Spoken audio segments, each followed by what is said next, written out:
Life is good. God is great, man. Appreciate y'all checking back with your boy J Matt. I got a quick couple thoughts. I'm a little late doing my little reaction to the Rod Wave Patreon. That was actually a really good interview. And I noticed a few things during that interview. First thing I noticed is Rod Wave, you could tell that he is definitely coming out of his shell as he described, getting into the business side of things on his own.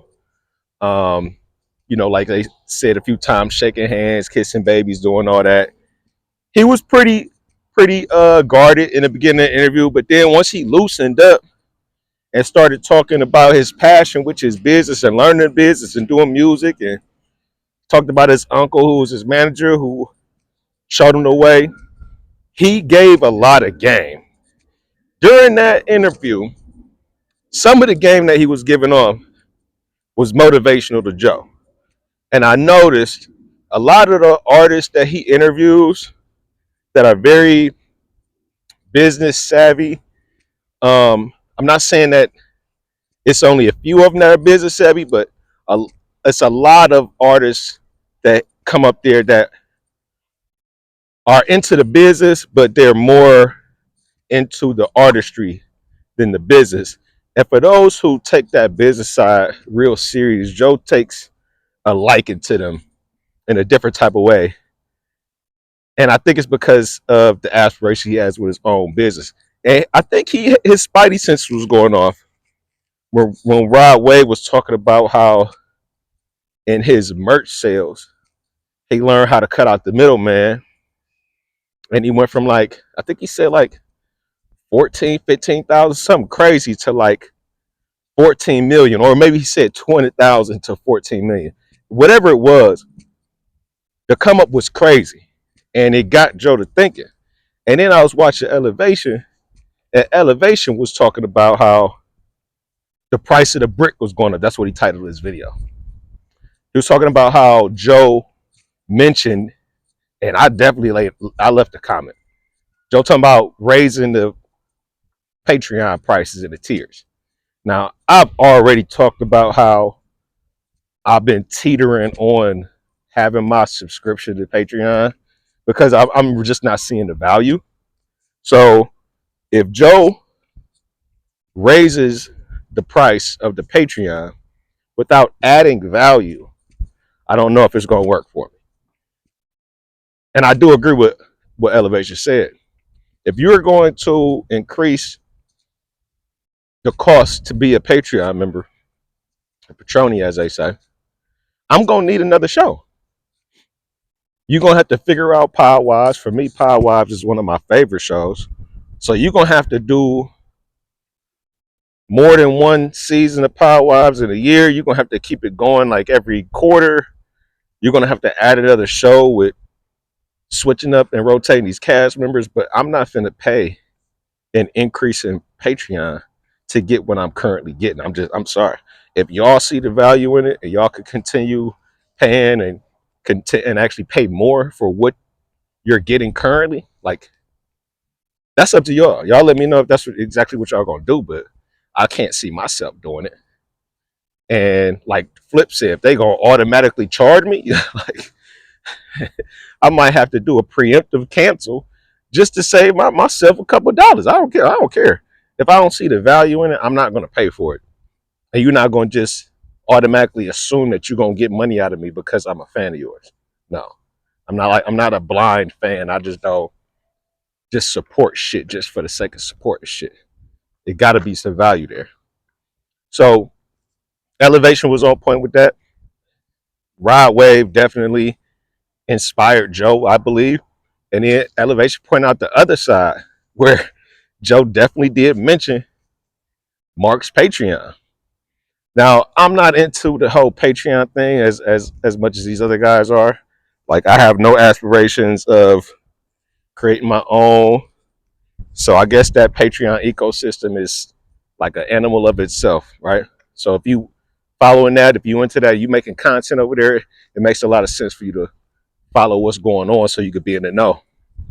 But for me, I'm going to take my cues from the people who know more than I do.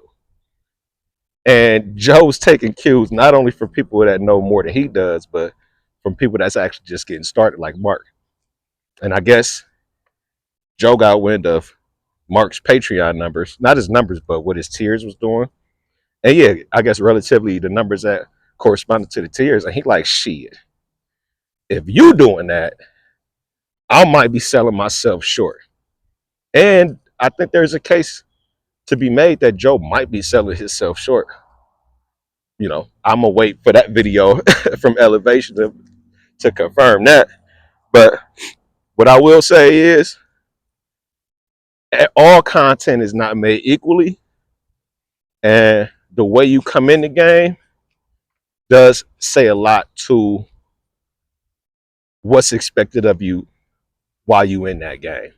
The duration of it, how you switch things up, and I think Joe was just going to give himself a little bit of a sample size coming January to see how many people he's able to convert to this new tier, what people are going to be saying as far as the feedback goes when it's converted, and hopefully he has a surprise in store for January, because I can't see him creating the same content. No, I take it back. I take it back. I could definitely see Joe giving us the same content for more. I can't see that. I was gonna say no, but I could see him doing that. But those are just a couple quick hitters I had. I'm a little bit behind on my Joe Budden content, but oh, you know what? Honestly, the last thing I wanted to say, I noticed Flip, Flip, man, you gotta be more alert. You gotta be more alert, Flip.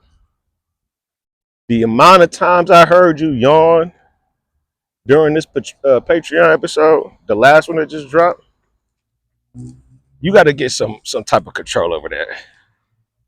And don't forget the fact that Joe said he was going to be doing performance reviews. Maybe Flip don't care because he just like, you know what? Maybe he is going to be on the way out. But if somebody telling me they doing performance reviews and I know that I'm not contributing as much as I used to, I know I'm coming in late, leaving early, doing whatever it is, yawning on the mic, just sitting for long spurts of time without saying shit. I don't know. I might get my act together if I plan on sticking around for a minute or renegotiating a contract. So it's a little shit like that that made me think that Flip is okay with being on the way out. Personally, I'd be sad. I fuck with Flip. I like his energy. When he decides to participate, I think he turns it up to a level that, well, I guess in a way that only he can. Like it, love it, leave it. I rock with Flip. But yeah, bro, you got to get on your P's and Q's if you're trying to negotiate another bag, or maybe that's a sign that you cool with your little exit, however that may go. But yeah, just don't turn your head, take a break, just don't yawn in the mic. That's crazy, dog. If we hear it, you know Joe here. But that's all I got, man. Y'all let me know what y'all think. It's a lot going on up there right now. I'm real curious to see what he does shaking up this cast. Because if he plan on hiring more people, it has to be another show coming. And without another show, man, I don't think I could keep doing Patreon. I think I'll just sign up for Pod Wives and then let it go after it's done. But anyway, it's the J Matt Show, man. Appreciate y'all. Like the video, subscribe to the channel if you ain't done so already. It's your boy J Matt. Now.